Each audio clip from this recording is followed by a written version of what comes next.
Excellent. So, hi everyone. My name is Xiangjiao Bai, a PhD student majoring in quantum physics in the University of Chinese Academy of Sciences, and our lab is called the Quantum Materials and Physics, which mainly focus on some novel quantum properties in two-dimensional materials. So, it's really my honor to show you our newest results, which is about the artificial Cooper pair density modulation in Buckled graphene systems.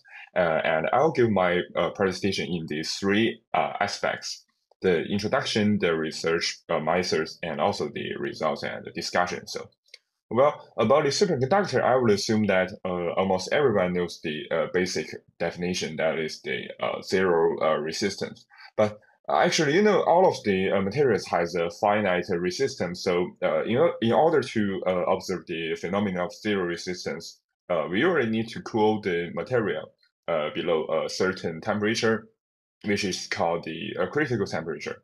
The right-hand graph shows the discovery times of different superconductors along with their critical temperatures. So currently, scientists are focused on raising the critical temperatures of superconductors to room temperature.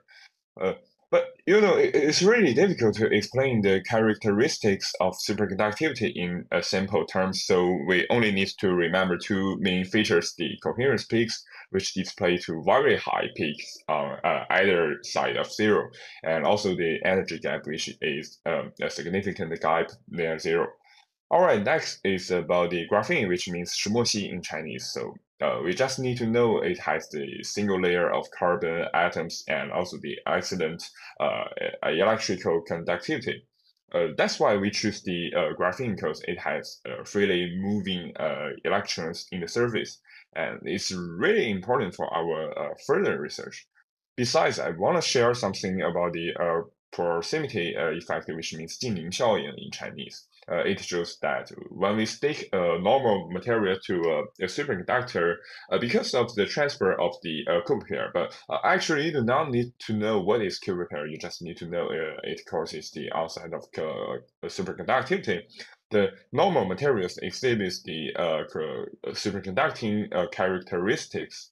This is also the phenomenon we hope to see. All right, the next part is about the research methods. Our main characterization techniques are atomic force microscopy, the AFM, and the scan internally microscopy, the STM. The former works by reflecting the surface topography of the sample through different inter-atomic forces. As shown in the right-hand image, we are able to see lattice information at the micrometer scale. But however, characterization at the micrometer scale is often, insufficient. So we use the latter one, which is the STM. This allows us to resolve the atom of the sample at the nanometer scale.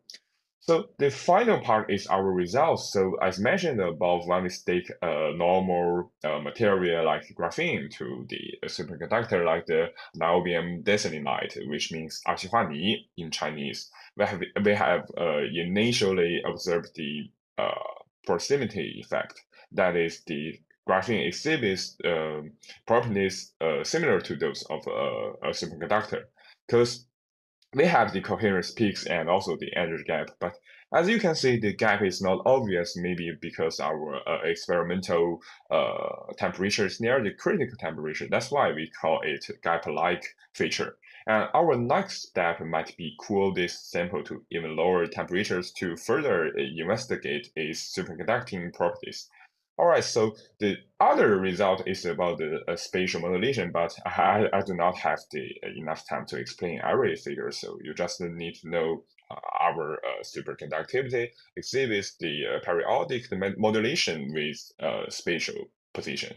So that's all I want to share with you guys, and many thanks for listening.